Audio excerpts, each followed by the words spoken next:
Olá, eu me chamo professora Ana Josana, do IFPB Campus Cabedelo, e na aula de hoje nós iremos ver a terceira parte sobre as ligações químicas covalente e metálica. Vamos lá?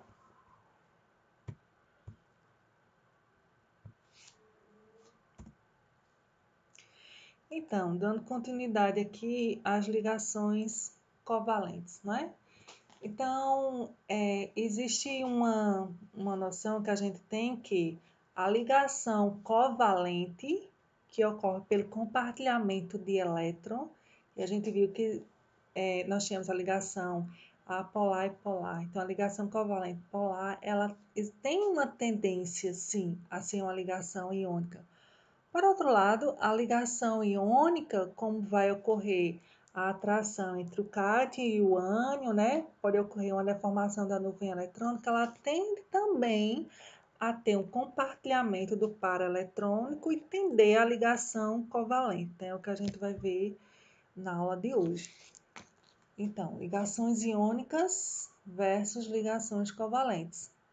Então, corrigindo o modelo covalente, que é a eletronegatividade. Então, se as eletronegatividades são muito diferentes, um dos átomos pode ficar com a parte do par de elétrons e a estrutura iônica tem uma grande contribuição para a ressonância. A gente sabe que a eletronegatividade é a tendência que o átomo tem para puxar para perto de si o par eletrônico, né?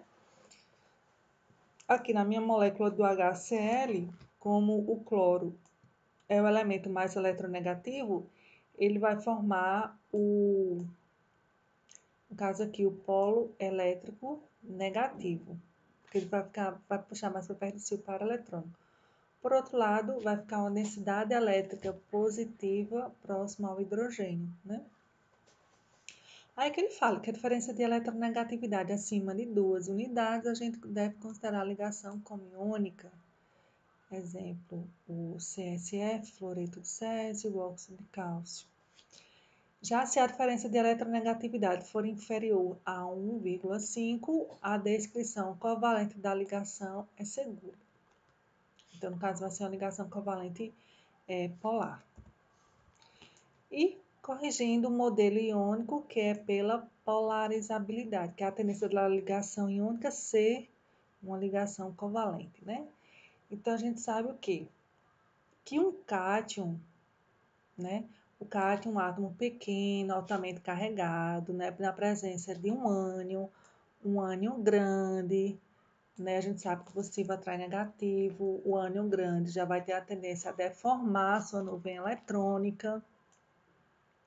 Então, vai lá ter a tendência a formar aqui tem uma tendência a formar a ligação covalente. Então, ele fala, né? Todas as ligações iônicas têm algum caráter covalente, como as cargas positivas do cátion puxam os elétrons do ânion, a nuvem eletrônica esférica do ânion distorce na direção do cátion. Essa distorção é a tendência de formar a ligação covalente. Quando um átomo pequeno e altamente carregado está perto de um ânion grande, a nuvem eletrônica do último é distorcida em um processo que chamamos de polarização. Ok? E por fim, a ligação metálica. A ligação metálica é uma ligação bem simples de a gente entender. A gente sabe que ela é formada pelos metais, por exemplo, eu tenho um prego, né, formado por ferro, tem um fio de cobre, uma placa de alumínio, enfim. A gente sabe que os metais, né, que formam a ligação metálica, as ligações entre si, são sólidos metálicos. Eles estão mais à esquerda da tabela periódica, então eles são átomos maiores, eles vão ter a tendência a perder elétrons, né? Eles possuem baixa energia de ionização, e aí o que é que vai acontecer? Todos os átomos metálicos, metais, perdendo elétrons, então todos perdem elétrons formam aquele mar de elétrons que ficam deslocalizados ao longo de toda a estrutura metálica.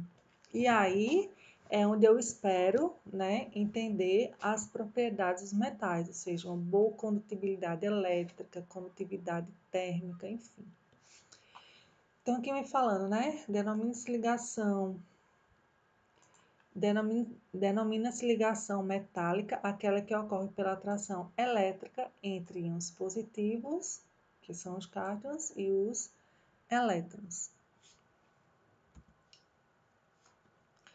Então, na ligação metálica, forma-se esse mar de elétrons que eu comentei para vocês, né? Esses elétrons, os cátions se agrupam de forma fixa e são rodeados por um mar de elétrons. Esses elétrons, eles são provenientes da camada de valência de todos os átomos e eles não são atraídos por nenhum núcleo em particular, são deslocalizados. E é onde a gente entende as propriedades dos metais, né? Ou seja, eles apresentam a condutibilidade, ou seja, são excelentes condutores de calor, condutores de corrente elétrica e de calor. Maleabilidade, que é a capacidade de produzir lâminas, chapas muito finas, exemplo do alumínio. Ductibilidade, a capacidade de serem produzidos fios, exemplo do fio de cobre. A maioria dos metais sólidos a temperatura ambiente, a única exceção é o mercúrio, que é sólido.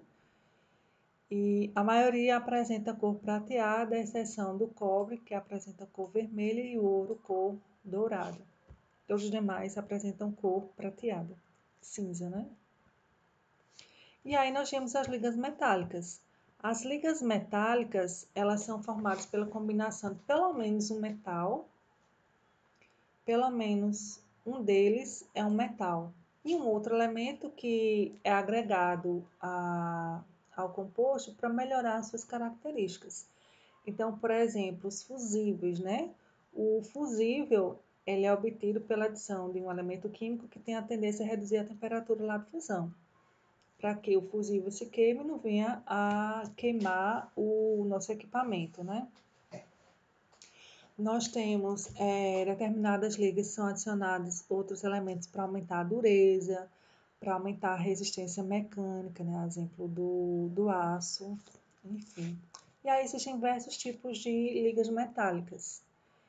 Elas temos, por exemplo, o ouro 18 quilates, o amálgama, o bronze, o aço inox, o latão, certo? Lembrando que as ligas metálicas, ela é uma solução, na verdade é uma solução homogênea, né?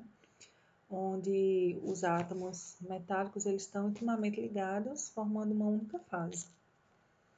Exemplo aqui, amálgama, né? É uma liga de mercúrio, prata e estânio, antigamente utilizado nas restaurações, né? Hoje jamais não se tem mais usado. Aqui algumas referências. E é isso, pessoal. Espero que vocês tenham gostado. Até a próxima.